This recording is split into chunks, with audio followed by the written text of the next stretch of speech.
Cardinal Bo on Myanmar quake. Pope's closeness a balm of consolation. In an interview with Vatican News, Cardinal Charles Maung Bo, Archbishop of Yangon, discusses the 7.7 magnitude earthquake that claimed numerous lives across Myanmar and Thailand, and expresses his gratitude for the Pope's message of support for those affected by the disaster. By Deborah Castellano-Labov, I have appealed to all concerned for urgent humanitarian support and unimpeded access to the affected people. I have made an earnest appeal for the ceasefire by all the groups in hostility. In an interview with Vatican News, Cardinal Charles Maung Bo, President of the Catholic Bishops' Conference of Myanmar and Archbishop of Yangon, expressed these appeals as he commented on the disastrous 7.7 magnitude earthquake, which struck the country's Mandalay region, killing over 1,000 people in Myanmar and several in Thailand and leaving hundreds missing. Preliminary estimates by the U.S. Geological Survey show that nearly 800,000 people in Myanmar may have been within the zone of the most violent tremors. In a telegram on Friday, Pope Francis expressed his closeness to the populations of Myanmar and Thailand struck by a devastating earthquake. As Myanmar is already grappling with widespread displacement, with over 3 million people internally displaced and more than a third of the nation's population in need of urgent humanitarian assistance, the Holy Father shared his sorrow for the loss of life and widespread devastation, offered heartfelt prayers for the souls of the deceased, and reassured his spiritual closeness to all affected by the tragedy. Aid agencies are struggling to assess the devastating humanitarian needs of Friday's quake, which struck around noon local time, 6 o'clock Greenwich Mean Time, with 4 smaller aftershocks, ranging from 4.5 to 6.6 in magnitude, following closely behind. A state of emergency has been declared in 6 regions given the dire situation, which has taken a massive humanitarian toll. While the full extent of the damage is not yet clear, there has been severe damage to buildings and infrastructure, including the collapse of important bridges and the destruction of a dam. In the following interview, Cardinal Bo mourned the death and destruction caused by the earthquake, and expressed his gratitude to the Pope for his message, which he said comes as a soothing balm of consolation to our people. Q. Cardinal Bo, what was your own experience at the time of the earthquake? What were you doing? What did you feel? I was on the road as this sad spectacle unfolded. I was returning from Tongji, going through the surroundings of the capital, Nay Pyi Ta, where most of the deaths and destruction happened. As we struggled amidst stranded traffic to move around, we saw huge craters created on the road. Our efforts to negotiate delayed our trip by 5 hours. Going through the arduous journey trying to avoid the earthquake caused damages on the road and in the vicinity. We were put into churning anxiety as our car uncontrollably veered towards the sides as the travelers made all vehicles lose control. When we saved our car, we found many motorcyclists thrown on the road as they lost control. It was a scary moment for all of us, even on the open spaces. Thank God we could reach our destination without much disturbance. But all along the road, we could see the crushing anxiety of ordinary people, who were threatened by the earthquake, which is now called the Great Earthquake of the Century.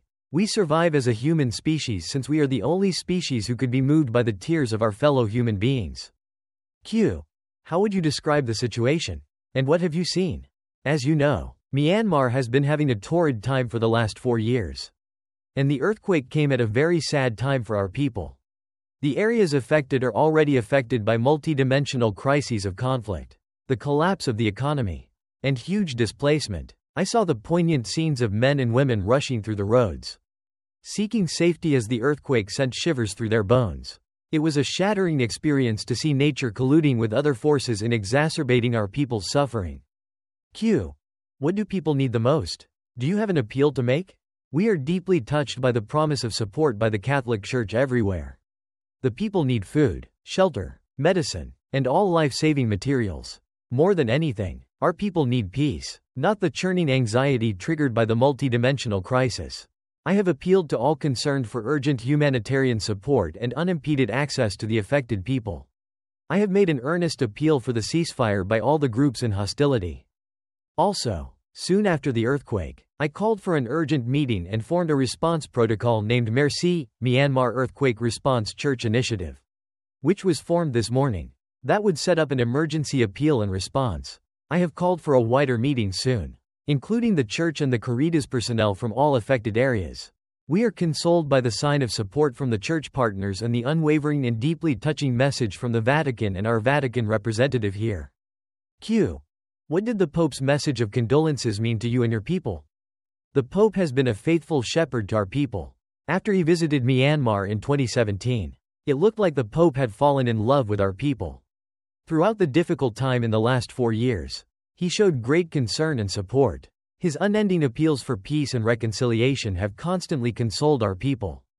I am deeply touched that despite his recent sickness, his heart beats for our people, and his message comes as a soothing balm of consolation to our people. Q.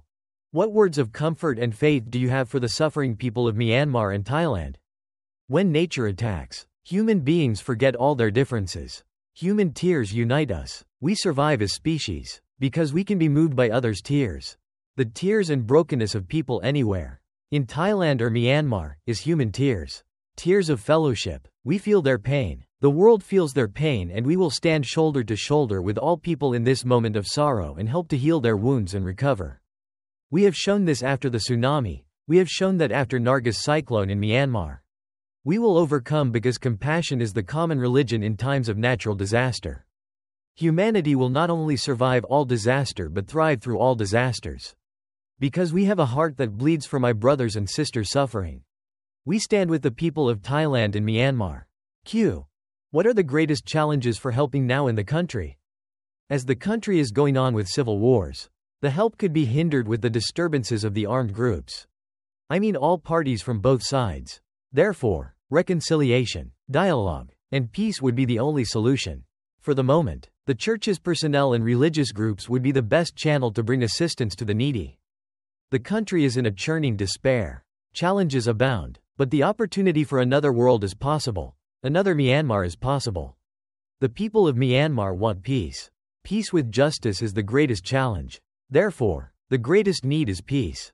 At least a ceasefire to provide the basic needs to all our people. I appeal to all those who are against one another, now come together, let us wipe the tears of everyone. Food, medicine and shelter are urgent needs. For that, a humanitarian corridor is needed. I do hope all those who are in the field will continue to support this. The free flow of all supplies and the support that comes from other countries need to be facilitated. Let us make this possible by relaxing all the constraints. Let all those who come to our country to help be welcomed. And provide all security to reach the most affected people. Ultimately, only true peace based on justice will solve our problems. This is Pope Francis's plea. We join him in this plea. A peaceful and justice Myanmar can help to face all challenges. On March 28, 2025, Myanmar was struck by one of the deadliest natural disasters in its recent history, a powerful earthquake measuring 7.7 on the Richter scale.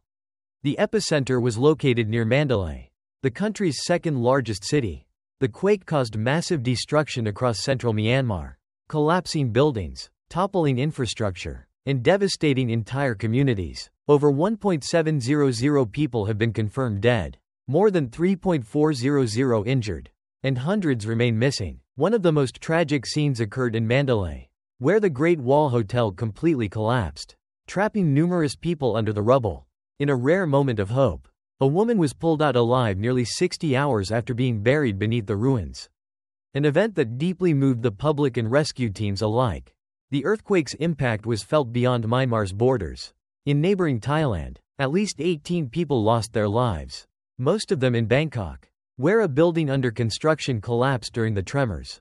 Across the region, buildings swayed and panic broke out as aftershocks continued to shake the ground. In Myanmar, schools, religious sites, and hospitals were severely damaged, and large parts of the affected regions were left without electricity, clean water, or communication lines. Roads and bridges were destroyed, making access to remote areas almost impossible for rescue teams. The disaster has been further complicated by Myanmar's ongoing civil conflict, which has already displaced millions and left much of the country in political and social turmoil. The ruling military junta, which has faced both internal unrest and international sanctions, made a rare move by requesting international assistance. This appeal led to the arrival of humanitarian aid from several countries, including China, Russia, India, Thailand, Malaysia, Singapore, and the United States. These countries have sent rescue teams, medical supplies, food, and water to assist in relief efforts. The International Federation of Red Cross and Red Crescent Societies, IFRC, has also launched an emergency appeal, warning of a looming humanitarian crisis. According to IFRC, the needs on the ground are immense and urgent, especially in terms of shelter, sanitation, and medical care. Despite the overwhelming challenges, rescue and recovery efforts continue day and night. Local volunteers, medical workers, and international rescue teams are working together to search for survivors, treat the injured, and provide food and water to displaced families. However, conditions remain dangerous, with the possibility of further aftershocks and landslides. The international community has expressed deep concern over the crisis, with many calling for long-term support for Myanmar's recovery and rebuilding, as the country mourns its dead and struggles to heal its wounds. The resilience of its people and the solidarity of the global community offer a glimmer of hope amid the devastation.